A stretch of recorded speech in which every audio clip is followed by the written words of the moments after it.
নমস্কার বন্ধুরা, সামনেই আসতে চলেছে গুরু পূর্ণিমা। এই বছর গুরু পূর্ণিমা শ্রাবণ মাসে পড়েছে, জুলাই মাসের ঠিক একদম শেষে। তবে কত তারিখ পড়েছে গুরু পূর্ণিমা তা তো আমরা জানবই। তার আগে জানিয়ে রাখি, এই বছর গুরু পূর্ণিমা বিশেষ হতে চলেছে, কারণ এই দিন গ্রহদের দুর্লভ সংযোগ তৈরি হবে, যা গত 56 বছরে প্রথমবার দেখা যাবে। জ্যোতিষশাস্ত্র অনুসারে এই অদ্ভুত সংযোগের ফলে 6টি রাশির জীবনে ইতিবাচক বদল আসতে চলেছে। তো এই সমস্ত কিছুই থাকছে আমাদের আজকের ভিডিওতে।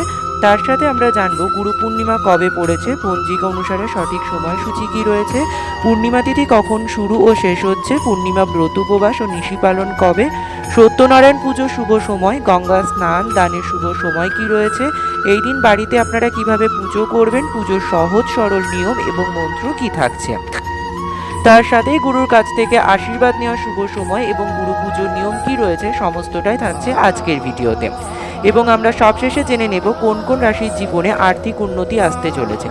তো চলুন বন্ধুরা, আর দেরি না করে ভিডিওটি শুরু করা যাক। যদি আমার চ্যানেলে নতুন হয়ে থাকেন, অবশ্যই চ্যানেলটি সাবস্ক্রাইব করে এবং ভিডিওতে একটি লাইক করে শেষ পর্যন্ত সাথে থাকবেন। আশা করি ভিডিওটি আপনাদের জন্য খুবই হেল্পফুল হবে।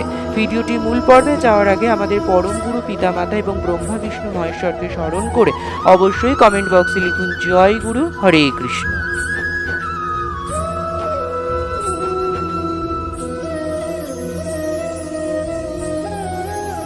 ভারতীয় সংস্কৃতিতে গুরুকে ঈশ্বরের চেয়েও শ্রেষ্ঠ বলে মনে করা হয়। গুরু শব্দটির অর্থ হলো যিনি অন্ধকার থেকে আলোর পথে চালিত করেন।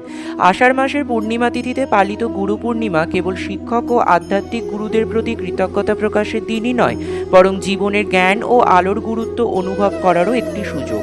ব্রহ্মা বিষ্ণু মহেশ্বর হলেন আমাদের পরম গুরু, তারপরই কিন্তু আমাদের পিতামাতা।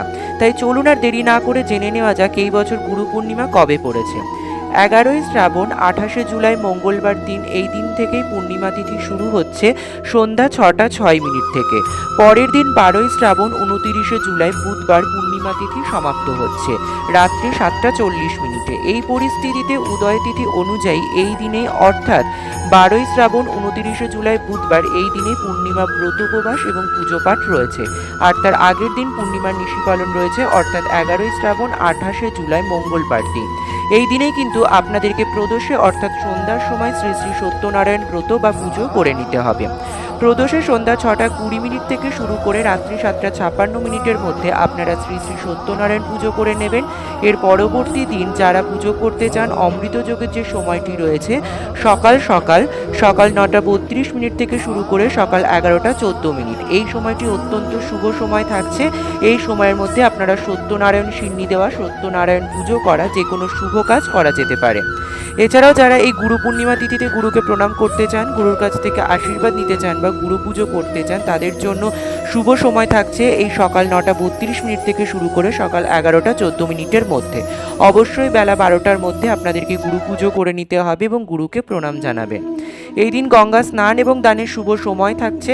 সূর্যোদয় হচ্ছে ভোর 5টা 9 মিনিটে। এই সময় থেকে শুরু করে সকাল 6টা 30 মিনিটের মধ্যে অবশ্যই আপনারা গঙ্গা স্নান করে নেবেন। আর সারাদিন যেহেতু পূর্ণিমা তিথি থাকছে, সূর্য অস্ত যাওয়ার আগে পর্যন্ত আপনারা দান করতে পারেন। এবারে বলে রাখি এই দিন বাড়িতে আপনারা কিভাবে পুজো করবেন। সকাল সকাল ঘুম থেকে উঠে স্নান করে নিয়ে ঠাকুরঘর সমস্ত পরিষ্কার করে নিয়ে পুজোয় বসবেন।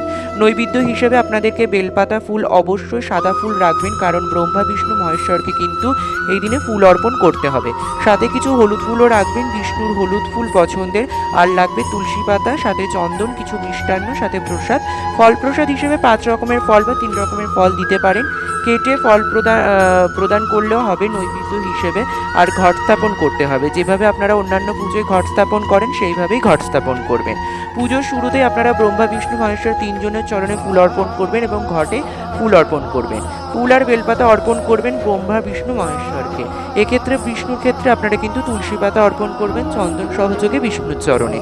যে মন্ত্রটি উচ্চারণ করবেন সেই মন্ত্রটি বলে রাখি: গুরু ব্রহ্মা গুরু বিষ্ণু গুরুদেব মহেশ্বর গুরুরেব পরম ব্রহ্ম তস্मै শ্রী গুরুবে নমঃ। এই মন্ত্র 3 বার করে উচ্চারণ করবেন এবং ঘটে আর শ্রী বিষ্ণুর চরণে, মহেশ্বরের চরণে, ব্রহ্মার চরণে ফুল বেলপাতা অর্পণ করবেন। একইভাবে আপনারা যদি আপনাদের গুরু বা শিক্ষককে পুজো করতে চান বা প্রণাম জানাতে চান, আপনাদের ঠাকুর ঘরে সেই ছবি নিয়ে গিয়ে সেই ছবিতে আপনারা ফুল অর্পণ করবেন। তবে যদি শিক্ষক জীবিত থাকেন সেক্ষেত্রে ফুল অর্পণ না করাই ভালো, সরাসরি গিয়ে তাকে প্রণাম জানাবেন। গুরুর ছবি থাকলে গুরুর কাছেও একইভাবে আপনারা যেভাবে ফুল অর্পণ করেছেন ব্রহ্মা বিষ্ণু মহেশ্বরের চরণে, গুরুর চরণে ফুল অর্পণ করবেন। প্রদীপ জ্বালান ছবি বা মূর্তির সামনে এবং তারপরে ধূপ এবং প্রদীপ দেখে আরতি করবেন, আপনাদের পুজো সম্পন্ন হবে। এবং সবশেষে আপনারা কিন্তু তাদের কাছে আশীর্বাদ প্রার্থনা করবেন। আশীর্বাদ প্রার্থনা করা হয়ে গেলে যে সমস্ত নৈবেদ্য ফল প্রসাদ আপনারা দিয়েছেন, ফল প্রসাদ নিজেদের মধ্যে ভাগ করে খেয়ে নেবেন। তবে মনে রাখবেন এই দিনে কিন্তু আপনাদেরকে সাত্বিক আহার গ্রহণ করতে হবে, কোনো রকম আমিষ আহার এই দিন গ্রহণ করা যাবে না, অন্ন গ্রহণ করবেন না, কোনো রকম দুশ্চিন্তা বা নেতিবাচক চিন্তা এই দিনে পরিহার করুন। অবশ্যই এই দিনে পিতামাতার আশীর্বাদ গ্রহণ করবেন। সকাল সকাল পিতামাতাকে আগে প্রণাম করবেন, তারপরে কিন্তু অন্যান্য কাজ শুরু করবেন। পিতামাতা সহ বাড়ির যে সমস্ত বয়োজ্যেষ্ঠ আছেন প্রত্যেককে প্রণাম করবেন। এবারে জানিয়ে রাখি যে কোন কোন রাশির জীবনে এই গুরু পূর্ণিমার পর থেকেই শুভ দিন আসতে চলেছে। আর্থিক উন্নতি হবে, ব্যবসায় উন্নতি হবে, কর্মক্ষেত্রে এবং নিজের পারিবারিক জীবনেও উন্নতি হবে।